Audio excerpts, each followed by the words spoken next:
And good evening, ladies and gentlemen. It is a Wednesday edition of Hawk Talk. No, I am not Carson. I am Zach Kreider filling in for him here on Wednesday. You're listening to WSUW Whitewater, 91.7 The Edge, and tuning in on UWW TV through YouTube. Sorry, there's no intro. A little bit of technical issues over here, but I am with the crew of Mikey, Bruno, Mason, and Hunter. Good to be talking sports with you guys. How you guys doing? Pretty good. How about you? You know what? I'm doing fantastic. Thank you, Mikey. I'm glad to hear that. Doing all right. So, with that being said, we're going to jump right into it. We have a lot of sports topics to cover. We're going to head right into Warhawk Thought, which is what team in any sport has the best or coolest logo. Obviously, this can be from any different team, baseball, football, basketball, any of that. So, let's start with Mikey. What do you have as the best or coolest logo?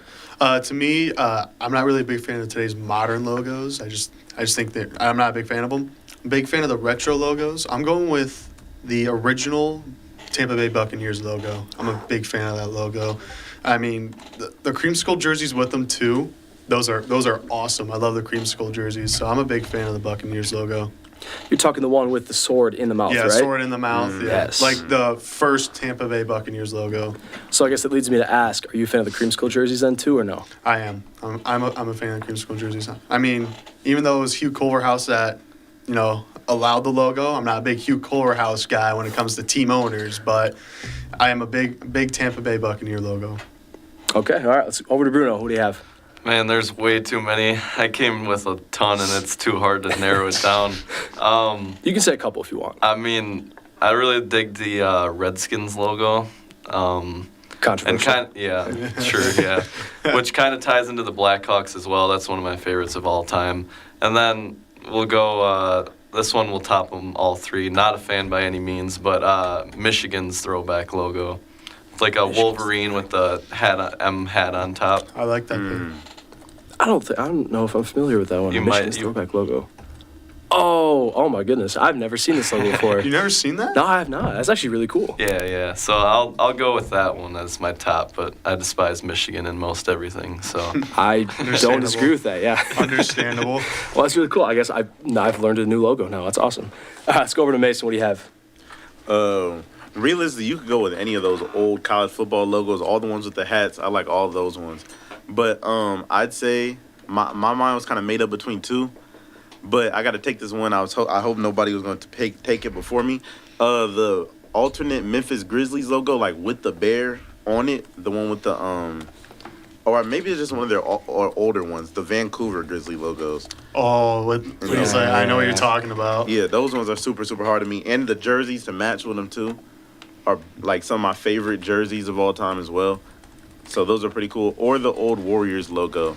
I like that one too. The one with the with like the knight on it. Yeah, with like the knight holding the lightning bolt. That one's super cool too. Yeah, I like that.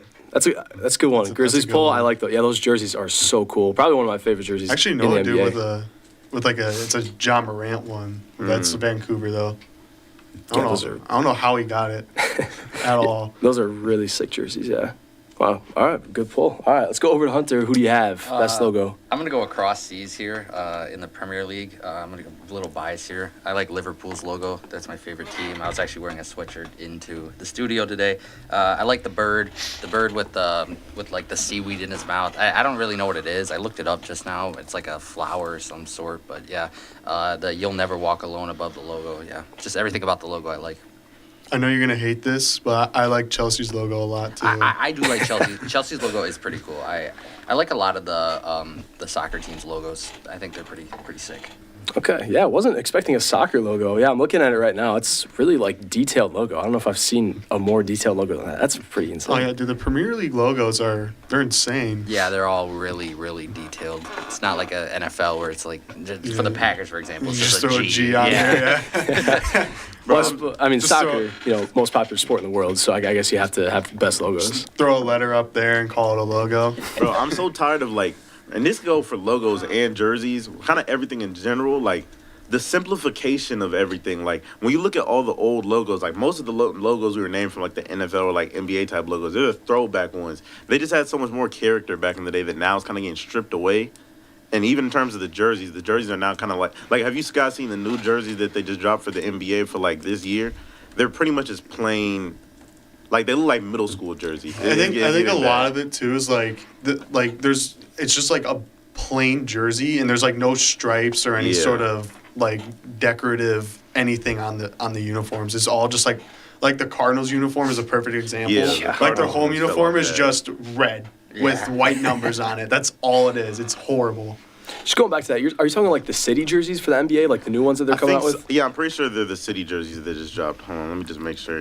I hate when they have the city jerseys and they're like nowhere near the team's colors. Like I mean, Yeah. like the Bucks, that Oh, yeah, light yeah. blue one. I mean, it looked cool, but it didn't scream Bucks at all. I like some of the Right. MLB City Connects. Some of them are yeah. like the Phillies one. I don't like. I'm not a big fan of the Phillies City Connects. Yeah, I remember I had a game on last year. I think it was a Bucks game, and they were wearing those jerseys, and I thought it's the Mavericks. Yeah, you know, no. like I'm like that is not The the blue Bucks. jerseys, Yeah. the blue No, like jerseys. half the league, their color or their city jerseys are nowhere near their colors. Yeah, I really don't I understand. don't know why that. they do that. No idea. But yeah, no, I'm definitely talking about those this year city jersey ones. Like I just put it up. All of them are just the same blank template with slightly the team's colors, and then some of them are just like off and ugly. Like the Celtics ones are like abnormally ugly to me for this year. It's Just just 'cause they're the lime, like Celtics. lime, Yeah, no, lime it is. green Yeah. and black. It just looks horrible. They look like G League jerseys, but it is what it is though. No, I, Celtics are confirmed G League team. I agree. I think we need to get back to like these all the classic logos. Like you said, simplification of like jerseys and logos is it's kind of getting boring, and we need to go back to more like vibrant colors, like just cooler jerseys in general. Yeah, like the only thing you're really gonna see that's different on any jersey with a lot of these like more modern jerseys, like just a different font. That's really the only difference. Like the Texans ones, the newer ones are pretty good. Like the font fits the team. The helmets are sick, but like then you got, like I already said, the Cardinals, which is just red, I think you just hate the Cardinals at this point. red and white. Awesome uniforms, guys. The Jaguars, white, blue, and black. Awesome, guys. Thank you for the incredibly inspiring uniforms. All right. Well, I agree with just about everything you guys have said for this. A lot of cool logos, a lot of jerseys, and a lot of people saying that we should get back to cooler jerseys. So, speaking of basketball, we were talking a little bit about basketball. Our second topic is basketball is back. Last night we had the matchup, first two matches of the season, tip-off, Celtics, Knicks, and Timberwolves, Lakers. Both were very different games. One we saw a blowout, and the other we saw a little bit of a closer matchup and also some history being made. So we're going to start with Hunter. So let's go over the first game first, Celtics, Knicks. What did you take away from that game, and what do you think we can see from both teams moving forward? Oh my, I'm so glad you started with me. The Jason Tatum hate needs to stop. I love Jason Tatum. He's so good. Oh I my mean, he had God. 37 points last night, 8 for 11 from 3. Oh my God, I love Jason Tatum. He's so He's good. playing And- 2K out there. MVP season, come on. He's probably not going to win MVP. But anyway, the Celtics looked really good last night. I wasn't able to tune in because I don't have TNT, but I mean, I watched the box score quite a bit. So, but yeah, all the starting five for the Celtics had over 10 points. Everyone really had a pretty decent game together. Jaylen Brown, Jason Tatum combining for 60 points overall. The Knicks, though, I think they just got off to a slow start. It's a new team. Karl Anthony Towns, I mean, just getting him inputted into the game is going to be a big factor. He only had 12 points last night, 7 rebounds. And also Miles Bridges, I mean, Mikal Bridges. Mikal Bridges, yes. Yeah, he didn't have the greatest game either. I don't know what he did to his jump shot, but it does not look good. But yeah, just some of my takeaways are, I think the Knicks will be fine. I mean, starting off against the Celtics, I mean, it was their ring night. I just think they had a night, and that's what the Celtics do. They shoot really, really well from all over the court. So, but I think this Knicks team will be fine. I still have them finishing second in the Eastern Conference. Yeah, it's hard to beat anyone when they tied the record for most threes in a game. Are the- so. Yeah, 29 3-pointers. Oh, my goodness. I thought Is it it was, the Bucks who are tied with them Yeah, for the I'm pretty record? sure, yeah. Against, Mhm. yeah, because they I'm played the pretty Heat sure. that one year. Yep, I remember that. I think it's still just so funny though. Like at the end of the game when they had their like second team in, they were all just chucking threes. It was Yeah. brick after brick after brick, offensive rebound, brick, offensive rebound, brick, defensive rebound, turnover by the Knicks, 3-pointer, brick, defensive rebound. Yeah, I mean, over and over again. Yeah, you could tell they wanted their record bad. I think they missed their last like 13 Yeah, there's, threes Yeah, after that. there's or a something headline like that. right here on ESPN that says Celtics miss hilarious amount of threes attempting to break record. It's so funny to watch that. Yeah, they wanted It's their better record than the so whole, bad. It's better than the whole game in general. Yeah, all right. Let's move over to Mason. What do you think about this matchup, and what can we see for both teams? Yeah, I mean, pretty early on, this one was kind of a boring one, in my opinion, where it was kind of just, you turn on the game, the Celtics are smacking around the Knicks. But as a Knicks fan, I wouldn't panic, but I would be mildly concerned because the Knicks did build their team specifically with the Celtics in mind. And starting the season, getting smacked up like that against the Celtics, I mean, it is the same Celtics team that just won a championship, so they're still a lot more gelled and whatever else, are more used to playing with each other. But, I mean, it wasn't too inspiring.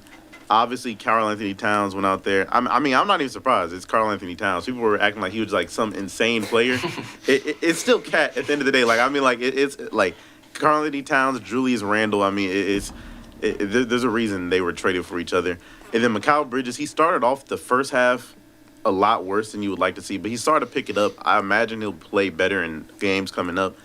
But I just feel like for the Knicks, this was supposed to be their game to come in right off the bat and show the Celtics we're ready for you guys this season. And hopefully next time they play, they'll do a lot better and make it more of a fun game. But, yeah, and then, I mean, shout out to Jason Tatum, probably at his best game of the season. So, I mean, Celtics I hope fans at least so. are peaking early. So I hope so. He's played one game. It'd be bad if he had the worst game. yeah, It's honestly, the best and his worst game of the season so far, Well, guys. could be. I mean, it's only down from here, man. It's Jason Tatum at the end of the day. Wow. But, I mean, yeah, he's cool. I'm not a So fan of we're Jason gonna, Tatum. so we're gonna have a fight in the fishbowl today, Well, I might be the only one that likes Jason Tatum. probably to be honest. We did it. Oh, jeez, yeah, so cheesy. So just going back to that, what do you think the Knicks could do better, like next time they play the Celtics, or is it just like chalk it up to like the Celtics just shot incredibly well? Yeah, I think when somebody shoots historically well, you got to overcome a lot to beat a team that's playing like that. It just seems like the Celtics came out hot. They were hitting on all cylinders until the end where they were just shot chucking trying to break a record. But I mean, anytime somebody breaks a record on your team, you beating them on that day probably just isn't gonna happen. But yeah, I mean, the Celtics live and die by the three. So they're kind of a team where if they're hitting it one day, you're probably going to lose. But they could just as easily be off, and then Jason Tatum doesn't drop 37. All these guys aren't hitting the same way, and you mess around and beat them. So in a series, like when it comes playoff time, this could be like up and down. That's why I would say don't panic too much. Just give your team time to gel, and hopefully it works out next game. Yeah, like we were saying, Knicks, a lot of new accusations. Whoa. Accusations. What kind of accusations do we have? Fraud here? accusations already, you know? Yeah.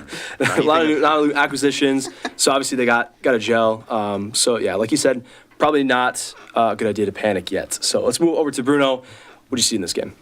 Well, I mean, the Knicks, I guess, still trying to find their fresh identity. And, I mean, yeah, Celtics had a record night. And, I mean, when you look at the Knicks, I mean, they're usually producing a lot more than that. I mean, Brunson, 22, that's pretty low for him. And, I mean, nobody else. I mean, Miles McBride had a night on the bench. Their bench wasn't too bad. But I'm thinking OG only had 4. Yeah, Mikal had 16. But, I mean, on any given night, Brunson's 22 is probably going to be one of his lowest scoring games of the year, I would say. So you mix that with getting outscored by 20 in the first quarter. So they did play him even after that. But, yeah, record-breaking night, outscored by 20 in the first. I think if they match up again, I'd see it like a 5-10 point game. So I wouldn't panic too much. If I was a Knicks fan, I'd still think they're going to make a run. But they're pretty deep, and, yeah, we'll find out. Yeah, fair enough. I would agree. Speaking of the Knicks bench, Marquette product Tyler Kolek, got some playing time. 5 Knocked minutes. down a 3, yeah. Hit a 3. Yeah.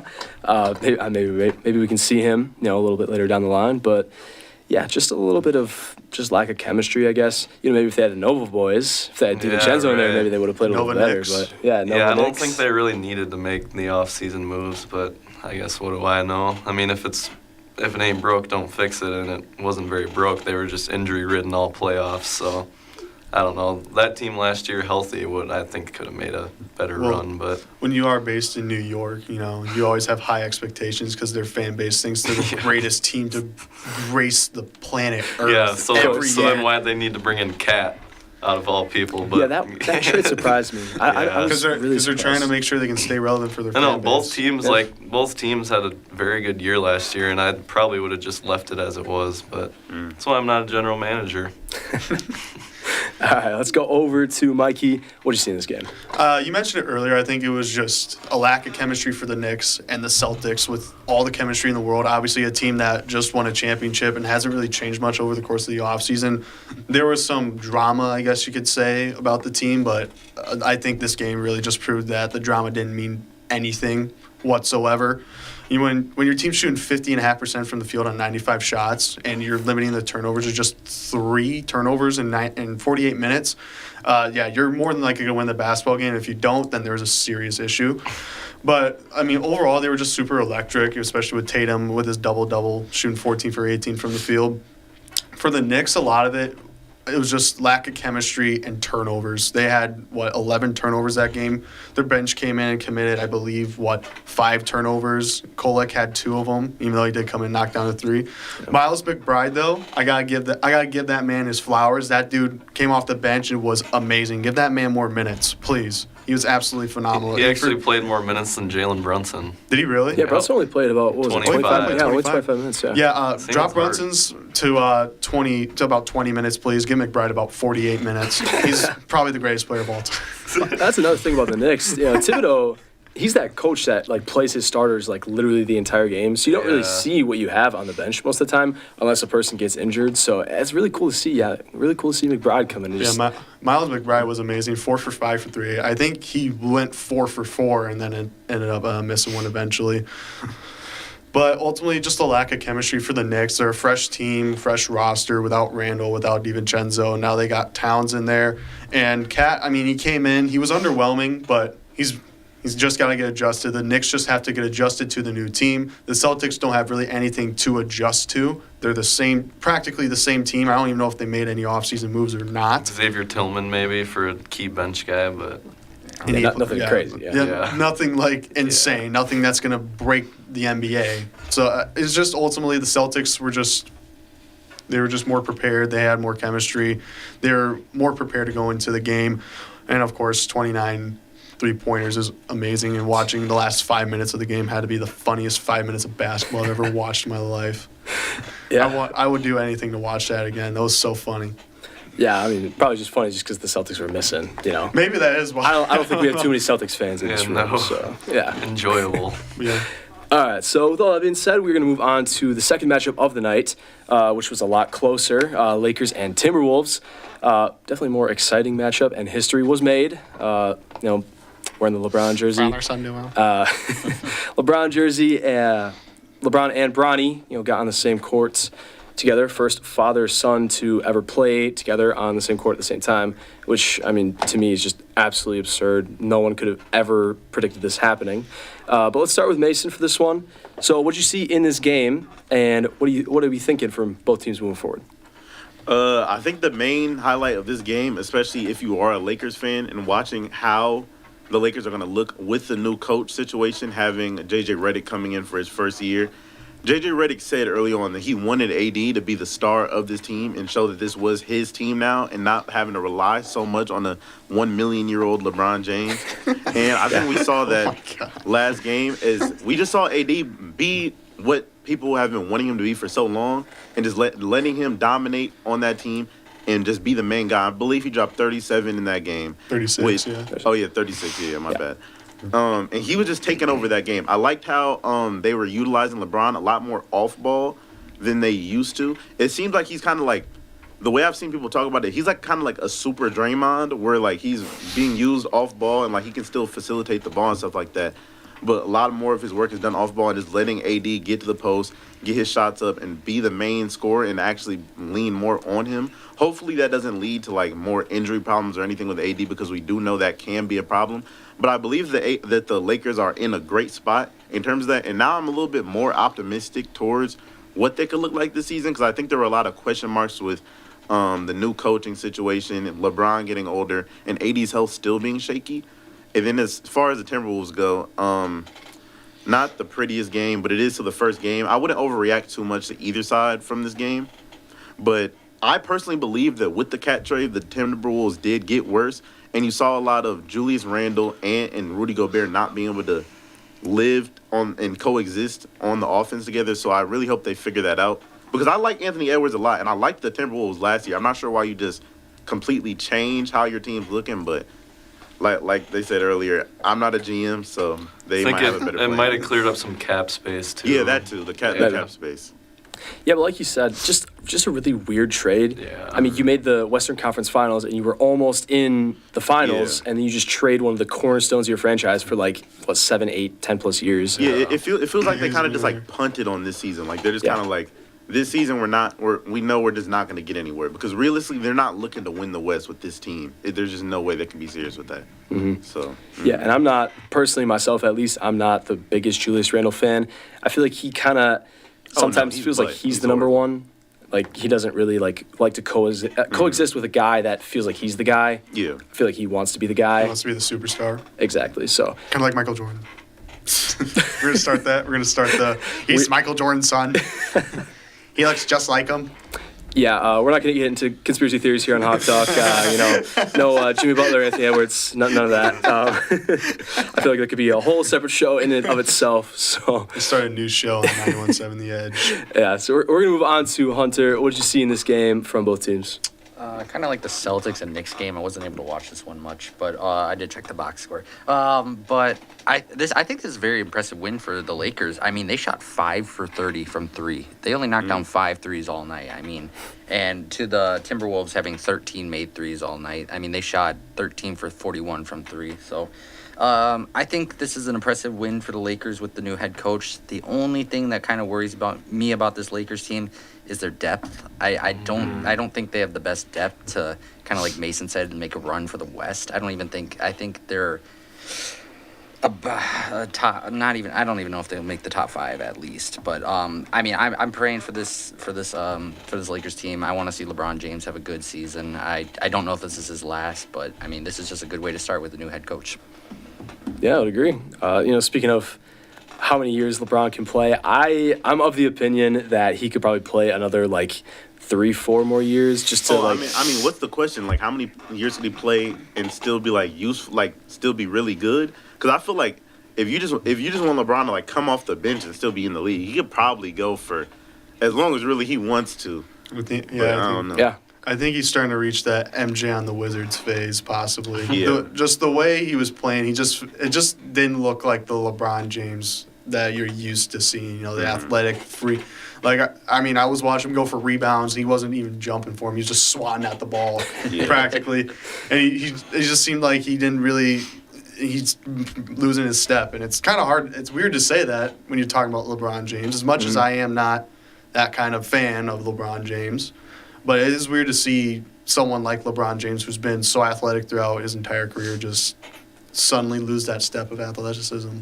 Yeah, I think it's definitely safe to say that his athleticism is on the downturn. Like you were saying, I still think he can be in the league for like 4 to 6 years if, like you were saying, Mason, if he comes off the bench and could be like a Chris Paul type role where he just kind of facilitates. Yeah, doesn't that's really Point guard Bron. And I mean, LeBron with a lost step is pretty much just Julius Randle. So I mean, he could still be solid for some teams. But if I'm him, I probably, you got to play with your son. Unless he's trying to sit there and wait for Bryce to get in the league. If Bryce can even make the league, he's even worse than Bronny.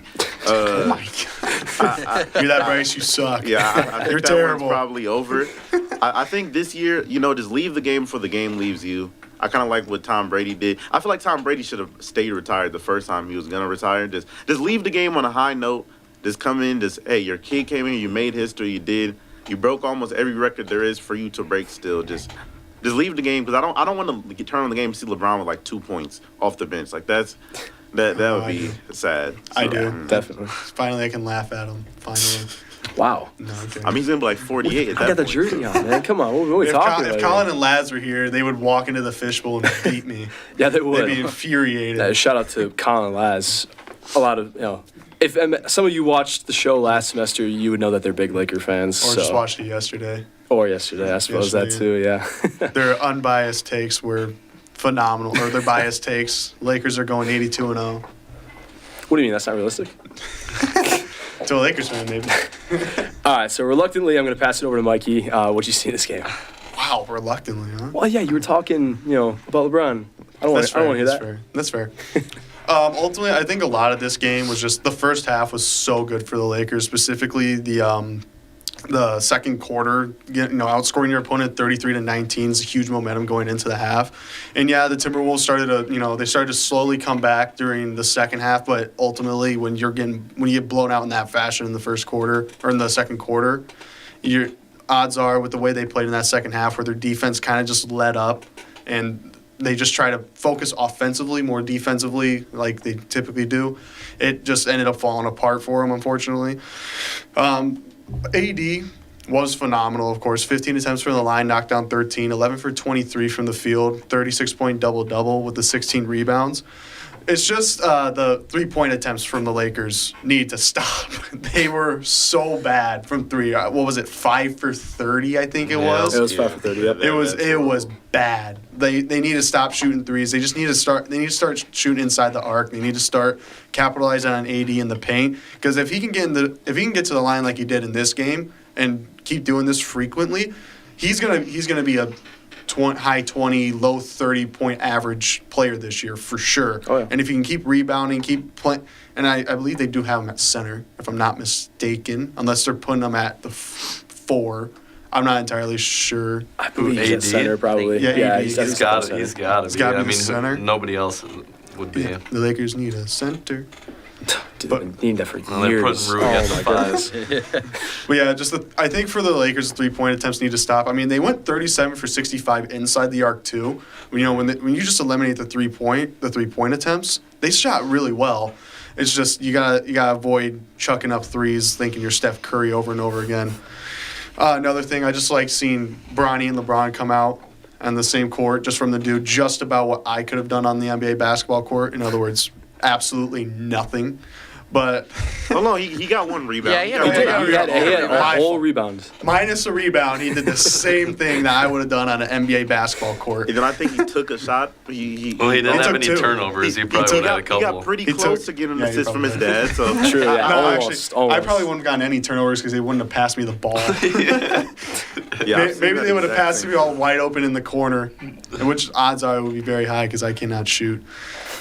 But for Minnesota, I think a lot of it is the same with the Knicks. Just don't have a lot of chemistry. They just need to build up the chemistry with DiVincenzo and Randall. I think I noticed DiVincenzo was coming off the bench, and he was Not good. lackluster No, to say yeah. the least. I mean, he had 10 points, but shooting 3 for 11 isn't phenomenal when you have 8 3-point attempts, which is the second most on the team that game besides Anthony Edwards, and you're only making 2 of them.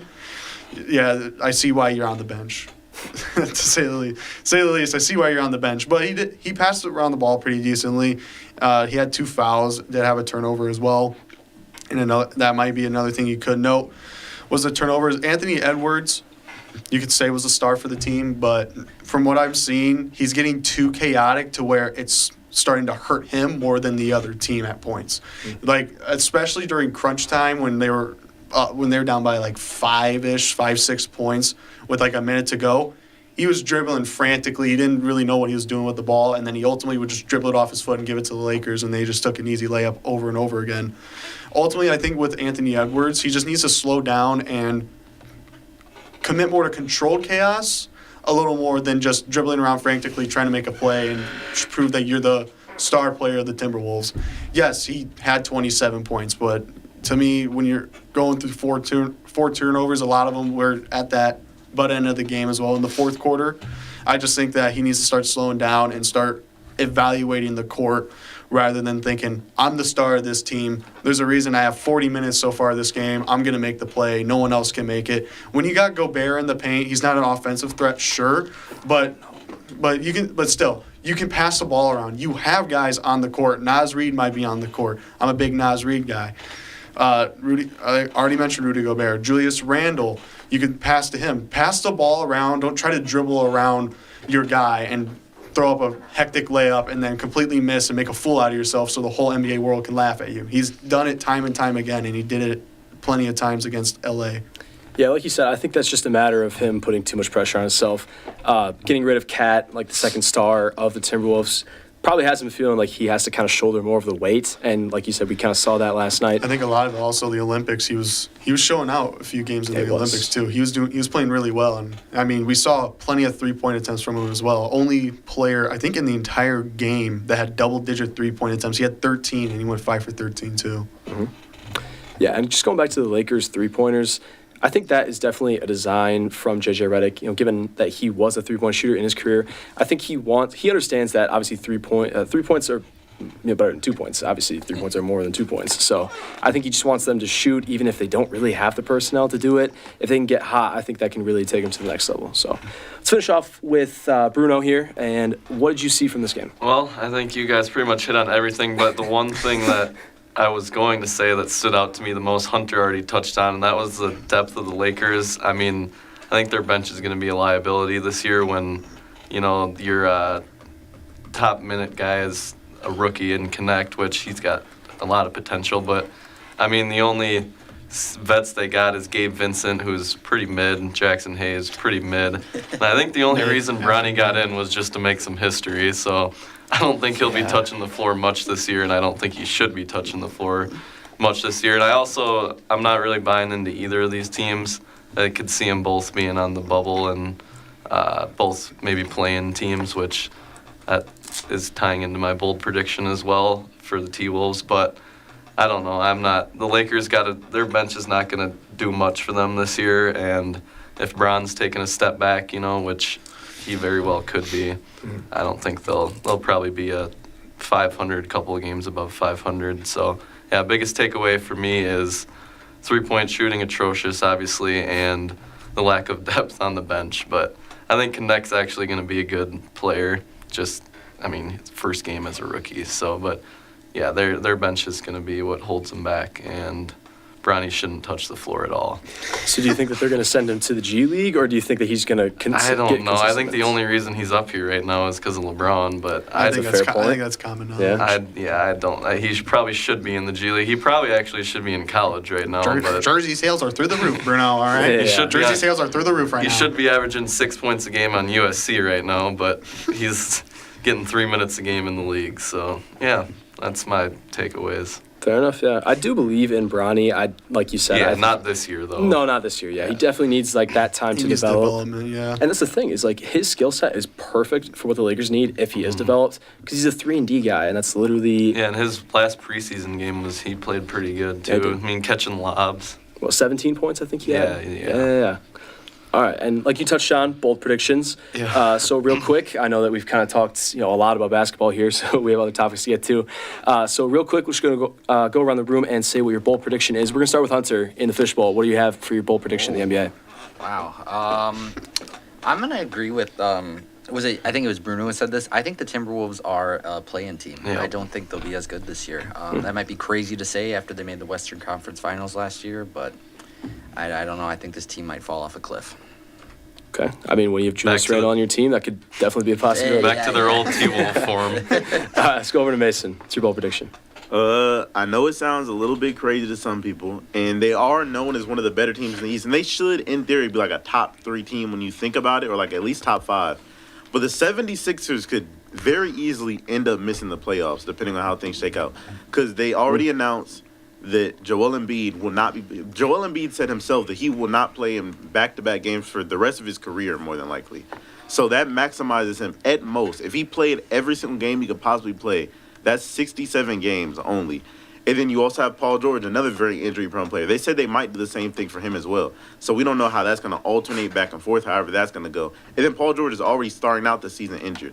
And then we're also assuming that Joel Embiid does play every single possible game that he could play. Well, he's With not playing 67 tonight. At most. Yeah, he's out tonight. So off the rip, that's one down. So they could, and so they were already a play-in team last year, being the 7 seed.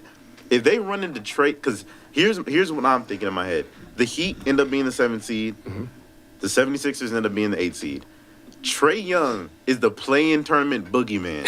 The way that Jimmy Butler is in the actual playoffs is Trae Young in the whatchamacallit, in the Play-in tournament. tournament, Yeah, I was kept trying to say in-season tournament. Trae Young in the in-season play-in tournament. There's too many tournaments. It's too many tournaments, yeah. Yeah. Trae Young there is a different monster. Mm-hmm. And the way the 76ers are playing, they could be beatable by if Trae Young just has a game, because all you need to do is lose once. Well, if they're the 8th seed, yeah, all they would have to do is lose once if they don't win that first game. If they end up losing there, they could very easily end up not making the playoffs in general with how their season's already being projected, and it's just the first game. Yeah, don't hate that at all. Really weird for Embiid to just come out and say like he's not gonna play any back-to-backs. I mean, but like he can't, like his body physically can't. At some point, you just got to be like, Well- what do you do? Cut Time his to put him up. salary. Well, Time now to he's put him up. under Yeah. investigation by the NBA. I did hear that, yep. That came out about an hour ago. For what? For just Player participation Yeah. in the preseason because he didn't play any preseason games. I don't really know what that means. He just waited for that big deal so then he could go Wham, sit. who cares? It's Yeah. preseason. This is why I hate Embiid though, and I'm so mad they gave him that shut up, stop Embiid crying sucks.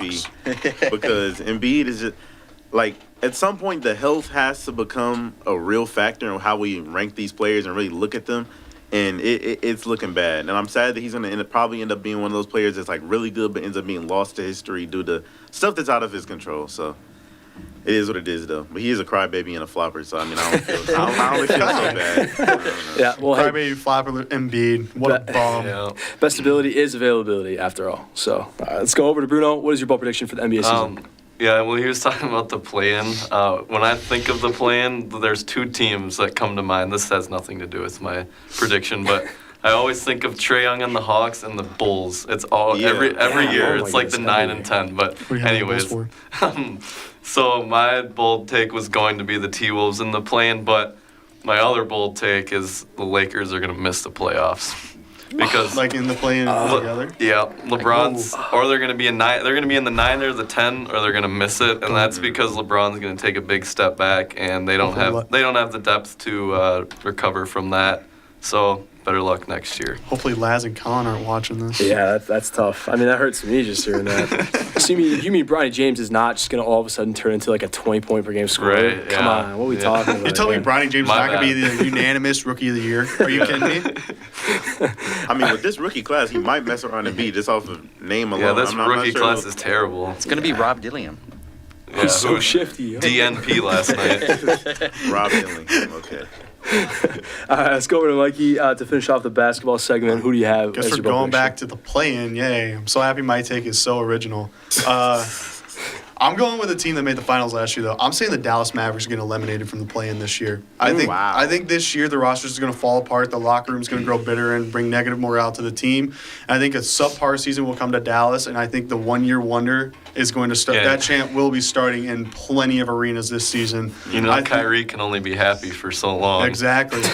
And Yeah. Luka has been. He's been a diva. He's been essentially the CeeDee Lamb of basketball, I feel like. It's fitting because he's in Dallas. Yeah.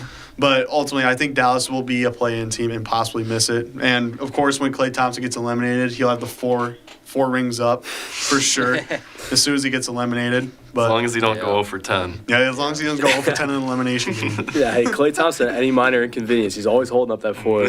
He won 4 rings. I mean, you can't talk to that, you know? Yeah. Hey, Sabrina went 1 for 19 the other night. I don't know if we saw Yeah, that. we'll I ring know it's her a too. totally different topic, but They could That's- get married and make the worst basketball player ever. The worst possible Like, elimination worst game player. given night. The worst possible playoff player to ever exist. All right, with all that being said, we have to move on to other topics. So our next topic is a little bit of football. Wide receiver carousel. So we had an Adam Schefter bomb at 6 a.m. this morning. I woke up to this notification. Was definitely not expecting this. DeAndre Hopkins traded to the Chiefs for a conditional 5th-round pick that can turn into a 4th-rounder. Not sure what the qualifications for that are. But Patrick Mahomes now getting another weapon after Rashee Rice. Well, after he took out Rashee Rice. Unfortunately, he's out. He was on my fantasy team. That I hate. That play was awful. But Who would have thought? well, it's like- I mean, karma strikes hard, dude. It's like Yeah, the Godwin Garland one in Hayes. garbage Yeah. time, too. The Godwin injury in garbage time. Right. That, as a Also- fantasy also- owner, that. What did the GM like do in the middle of the night where he was like, man, I want DeAndre Hopkins. At Just 6 like he a.m. just woke up like, man, DeAndre Hopkins would be a phenomenal guy to have on this team, you know? well, I think he was having his Jerry Jones moment. He thought it was 2018. He's like, Yeah, I don't know what they're my doing God. with that one. But I mean, it is messed up though. I mean, who would have thought that Rashee Rice's season would have ended with a bad collision, man? Who would have guessed With that? his own quarterback. a collision kept him out of this year. And wow. then he ended up leaving the Oh, scene yeah. too. And now I just okay, to that try. one flew right over my yeah. Yeah, well, now he might be able to handle those cases. You don't have to put him off till the end of the year. It's got, Oh, it's got the same thing as Stephen A. Smith's take on Deshaun Watson's like performance. He was like, he's so awful. if they wanted to arrest him for being awful, I would accept it. Yeah, I've seen that.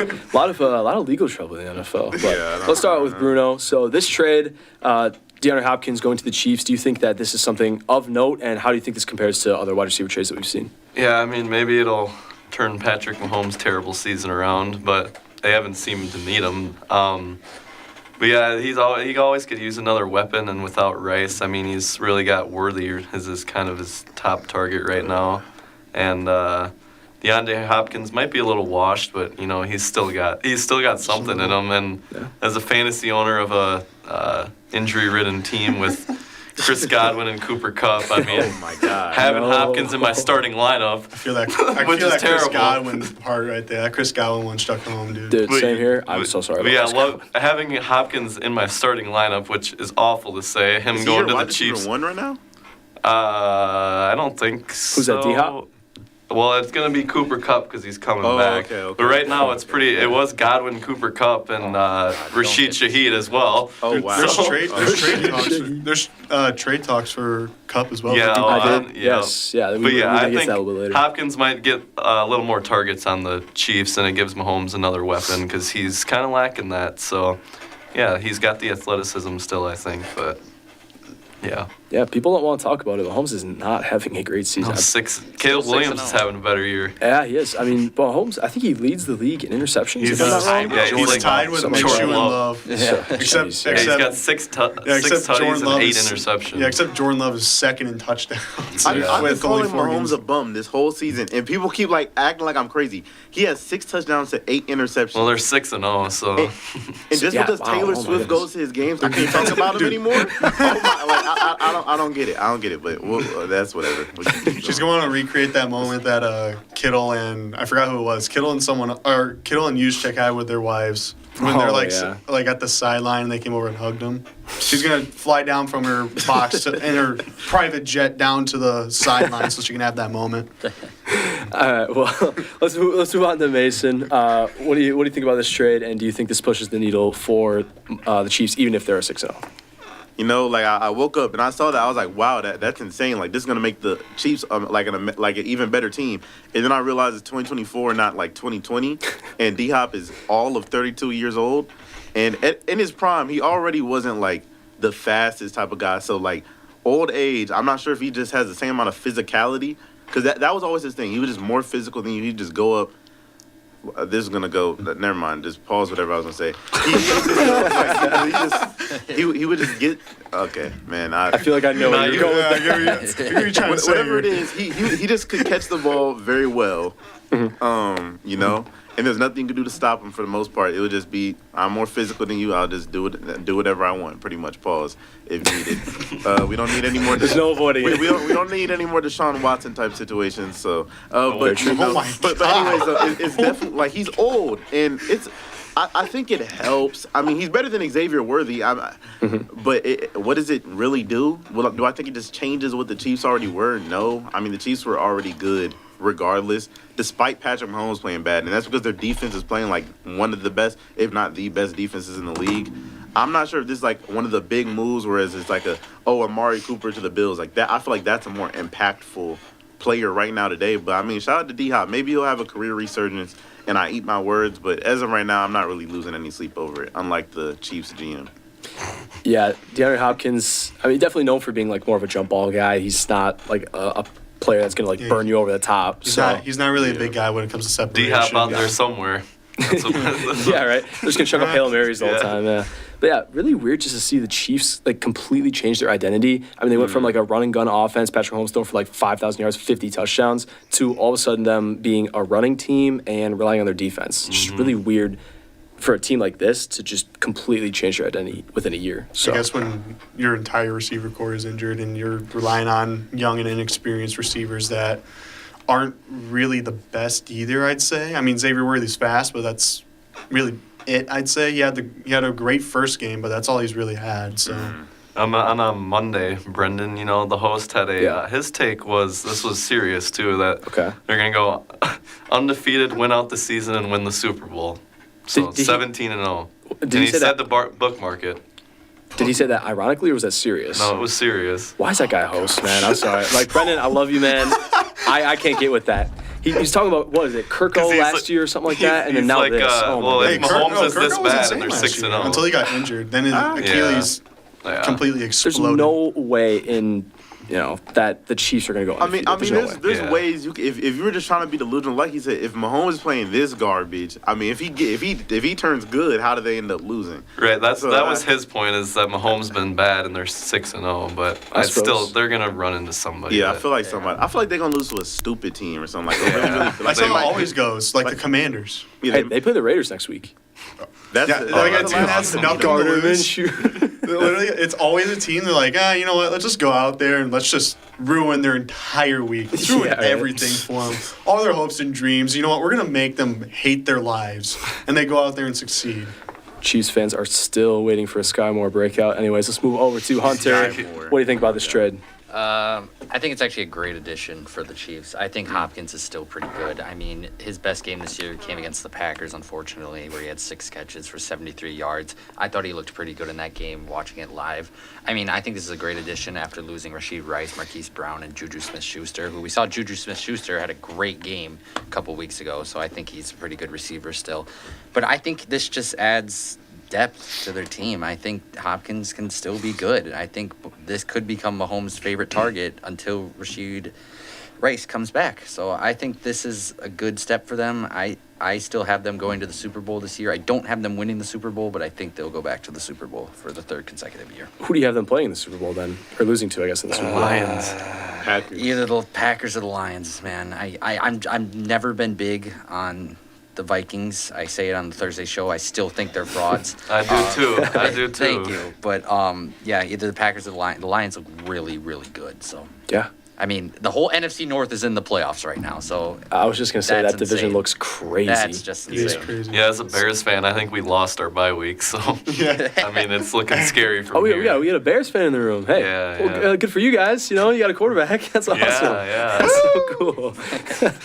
All right, moving over to Mikey. To finish off this segment about the trade for DeAndre Hopkins, what do you think about this trade?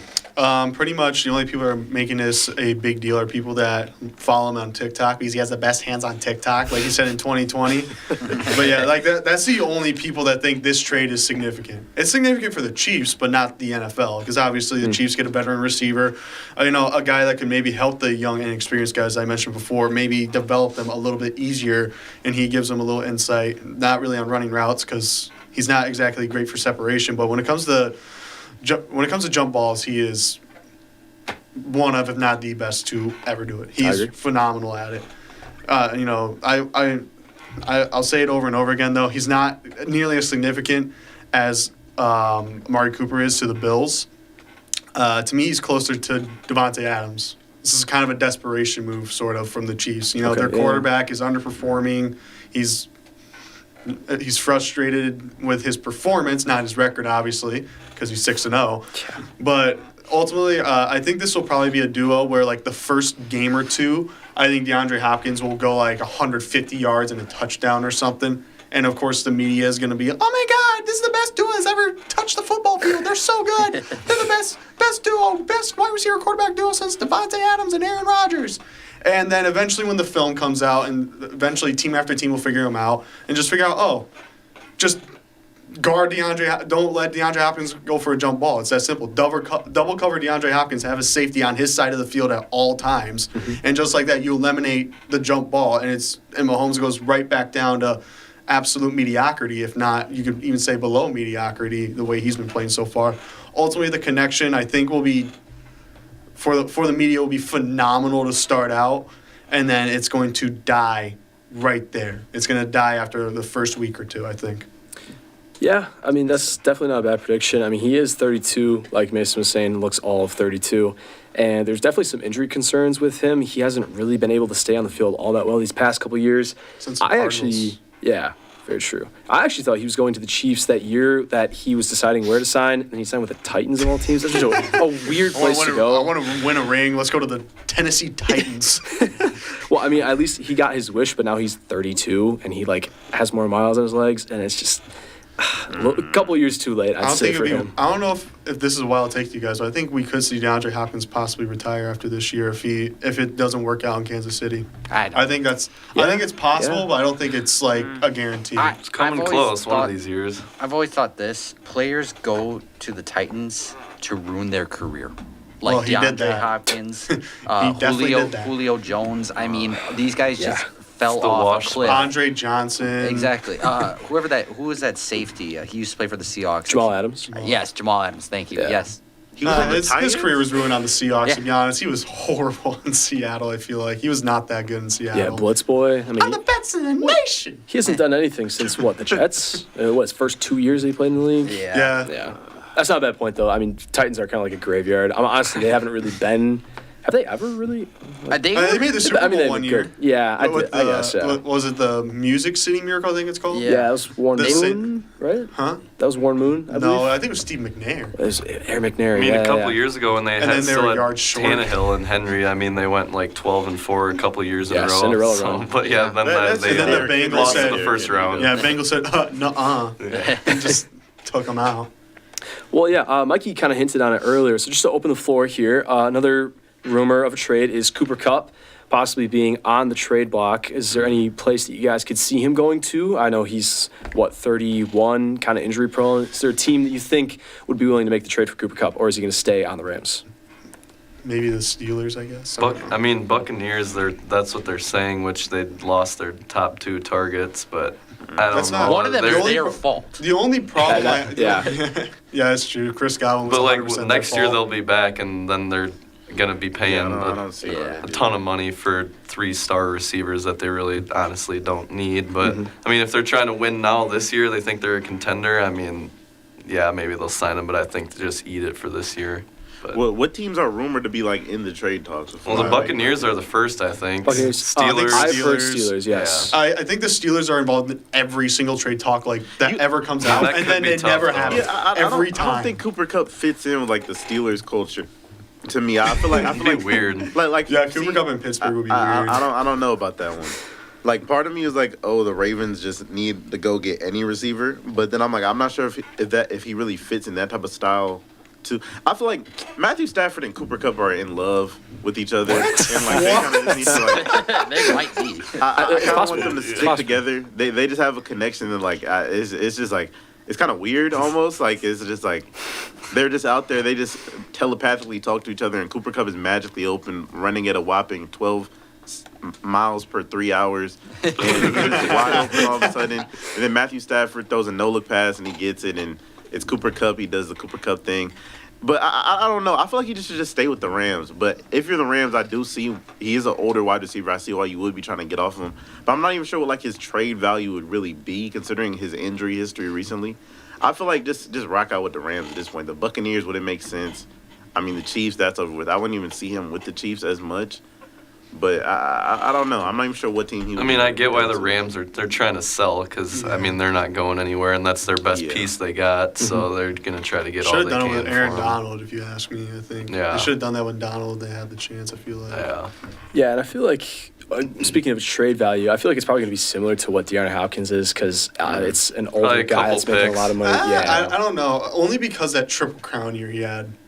That Yeah, but, like- year, it was 3 years ago, 3 years but ago. but still, you know, I think there's a chance that he'll be like a day 2 pick, not a day 3. I think, I think he could be like a third. Just off like rounder. name value, you think? Yeah. Okay. Like DeAndre Hopkins, like he was a good receiver in like 2018, went to the Cardinals, and he was just like non-existent practically. But Cooper Kupp, there's still little reasons. It's not a whole lot, but he was Offensive Player of the Year 3 years ago. Yeah. I He mean, was his Super Bowl first game of MVP. the year this year. he Super was Bowl good. MVP Oh, yeah. 3 years ago. I mean, he was phenomenal 3 years ago, and when he's on the field, you know he's on the field. The thing is, he has to stay on the field, and I think just because of his ability when he's on the field, I think he could probably be like maybe a second or a third rounder more than likely.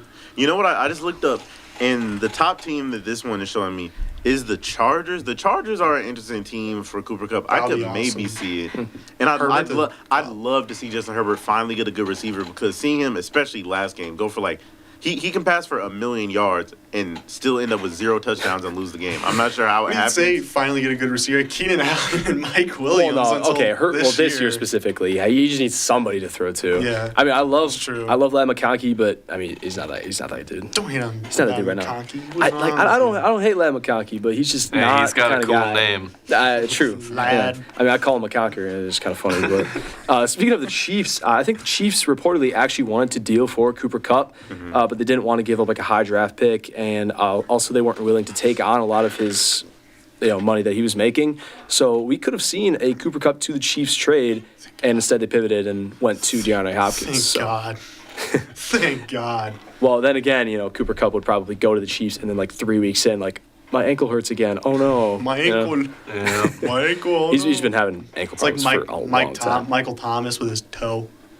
Oh man. Man, that dude We fell literally, so I was a gonna say, dude that literally was got a shot rare in the time. chest during the preseason and came back before Michael Thomas. He's got shot in the chest and he's already back. He's not in the league. Is Michael Thomas still I in the don't league? think He's so. a free No. agent. I'm pretty sure. Imagine what type of idiot just keeps drafting him in fantasy. What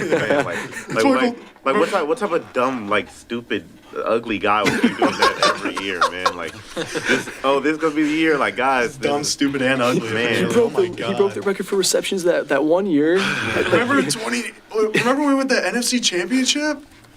Oh my goodness. All right. With all that being said, I do want to we have 4 minutes left, but I do want to touch on Hawks and hockey just because this is usually Carson's show, just like to honor Carson, obviously, because I'm not usually the Wednesday host. So get to just the give background. me like a 1 or 2 sentence update of your teams. I don't really know your teams, obviously, because I'm not usually the host. So I just want to go down the line. Just a quick update of what your teams are doing. Doesn't have to be like insanely in depth because, as we said, we only have 3 minutes. So start with Hunter in the fishbowl. My team is the Blackhawks, unfortunately.